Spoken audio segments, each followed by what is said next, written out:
सबसे पहले हम सूक्ष्म व्यायाम की प्रक्रिया पैरों की ओर से प्रारंभ करते हैं। अंगुलियों को आगे पीछे दबाएंगे। ये सूक्ष्म व्यायाम की सभी क्रियाएं जॉइंट पेन के लिए विशेष उपयोगी है। जिनको जोड़ों में दर्द हो, बॉडी में बहुत फ्लेक्सिबिलिटी नहीं हो, बहुत स्टिफ हो बॉडी, उसके लिए, क्योंकि आसनों के करने से पहले शरीर का फ्लेक्सिबल होना बहुत जरूरी है। और शरीर को फ्लेक्सिबल बनाने के लिए सूक्ष्म व्यायाम की क्रियाओं से बेहतर और क्या हो सकता है। अंगुलियों को आगे पीछे दबाया पूरी ताकत के साथ। प्रथम अभ्यास, पूरी अंगुलियों को आगे पीछे दबा रहे। ये प्रथम अभ्यास अंगुलियों के लिए। फिर पूरा पंजा आगे पीछे दबाएं पूरी ताकत के साथ। एक एक अभ्यास को 3 से शुरू करके 5, 10, 15 बार तक किया जा सकता है। जिनको जोड़ों में दर्द है भी ये सूक्ष्म व्यायाम की क्रियाएं ही कुछ दिन पहले करें। उसी के बाद उनका शरीर योगाभ्यास के लिए उपयुक्त हो पाएगा। पंजों को आगे पीछे दबाने के बाद अब दोनों पैरों को, पंजों को मिला करके पूरी गोलाई में घुमा देते हैं। घुटने सीधे, दाएं बाएं, आगे पीछे, पूरी गोलाई में आपके पंजे घूमते हैं। एक तरफ से करने के बाद उसकी विपरीत दिशा से, अपोजिट साइड से, इसी एड़ियों का दर्द भी मिटता है, टखने का दर्द मिटता है। पैरों में जिनको क्रैम्प्स आते हैं, वेरिकोज वेन्स की प्रॉब्लम है या फैलेरिया की प्रॉब्लम है, कपालभाति, अनुलोम और विलोम प्राणायाम भी करना, ये सूक्ष्म व्यायाम की क्रियाएं करना, वो प्रॉब्लम भी मिट जाएगी। अब अगला अभ्यास, घुटने के लिए खास, दोनों पैर मिले हुए, घुटनों को खींचेंगे और ढीला छोड़ेंगे। घुटनों को खींचने से उसके ऊपर एक तनाव पैदा होगा और ढीला छोड़ने से सहज वहां से वो घुटना शिथिल हो जाएगा। इससे ब्लड सर्कुलेशन की क्रिया बढ़ेगी। घुटनों को ढीला छोड़ना और खींचना। घुटने के लिए एक जरूरी अभ्यास, दोनों हाथ थाई के नीचे लगा लेंगे। दाएं थाई के नीचे दोनों हाथ के अंगुलियों को इंटरलॉक करके लगाया और पैर को ऊपर उठाएं और मोड़ें और सीधा करें। इस तरह से पैर को गोल घुमाना सामने से और विपरीत दिशा से भी फिर करना। पहले नीचे मोड़ें, फिर ऊपर उठाएं, फिर सीधा करें। जितना आप अधिकतम कर सकते हैं इस तरह से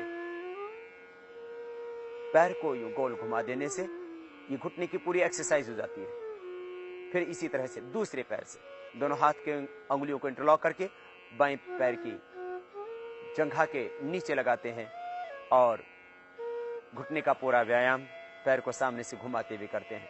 विपरीत दिशा से भी पैर को ऊपर उठाया, मोड़ा और सीधा किया, फिर विपरीत दिशा से पैर को मोड़ा पूरा, फिर ऊपर उठाया और सीधा किया। ये घुटने के लिए जरूरी अभ्यास। घुटने के लिए और हिप जॉइंट के लिए एक और जरूरी अभ्यास, दाहिने पैर को मोड़ लें और बाएं पैर की जंघा के ऊपर रख दें। दाहिने पैर को मोड़ा, बाएं पैर की जंघा पर रख दिया। अब दाहिना हाथ घुटने के ऊपर, दाहिने ही पैर के घुटने के ऊपर, और बाएं हाथ इसी दाहिने पैर के पंजे के ऊपर। श्वास अंदर भरते हुए हाथ घुटने के नीचे लगाते हैं और ऊपर पैर को उठाते हैं, छाती से लगा देते हैं और दबाते हुए हाथ का पंजा, हथेली घुटने के ऊपर रखते, नीचे दबाते हैं, फिर ऊपर उठाते हैं। ऊपर उठाते समय हाथ को घुटने के नीचे लगाएं और नीचे दबाते समय हाथ को घुटने के ऊपर रखें और नीचे की ओर दबाएं। इस तरह से ये हिप जॉइंट के लिए और घुटने के लिए दर्द के लिए भी जरूरी सूक्ष्म व्यायाम का अभ्यास। इसी तरह से दूसरे पैर से करें। बाएं पैर को मोड़ लें और उसको दाहिने पैर के जंघा पर रख दें। एक हाथ घुटने के ऊपर, दूसरा हाथ पंजे के ऊपर। जब पैर को ऊपर उठाते हैं तब हाथ घुटने के नीचे लगाते हैं, जब नीचे दबाते हैं तब हाथ घुटने के ऊपर।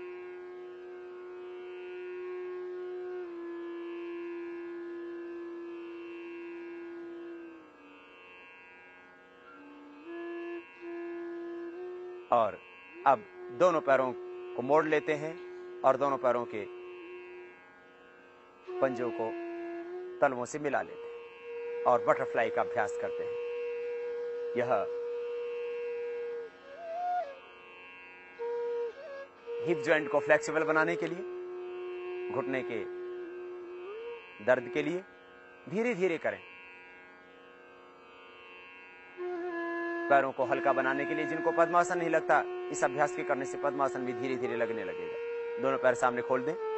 सूक्ष्म व्यायाम की अगली क्रिया पेट को हल्का बनाने के लिए, पेट भाग की चर्बी को घटाने के लिए और कमर की विपार्श्व भागों की चर्बी को कम करने के लिए, कमर को स्वस्थ हल्का बनाने के लिए, कमर और पेट पीढ़ुभाग के लिए जरूरी अभ्यास। दोनों हाथ की अंगुलियों को इंटरलॉक कर लें और श्वास अंदर भरते हुए आगे और पीछे एक श्वास में एक अभ्यास करें।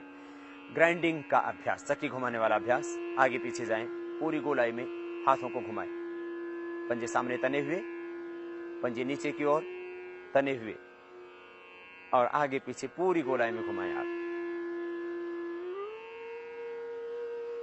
विपरीत दिशा से भी करें, पैर सामने से ना उठें, घुटने सीधे ही रहें। विपरीत दिशा से भी कीजिए। धीरे धीरे अभ्यास बढ़ाएं, 3 से 5 बार। फिर धीरे धीरे आप इसको 10-20 बार भी कर सकते हैं। दोनों हाथ पार्श्व भागों में रिलैक्स। तो ये विशेष उपयोगी अभ्यास पेट और पीढ़ुभाग की चर्बी को कम करने के लिए आपने किया। अभी कमर की चर्बी को और अधिक कम करने के लिए, जिनका कमर भाग, पीढ़ुभाग, पेट बहुत मोटा है, उनके लिए जरूरी अभ्यास कटी सौंदर्यासन।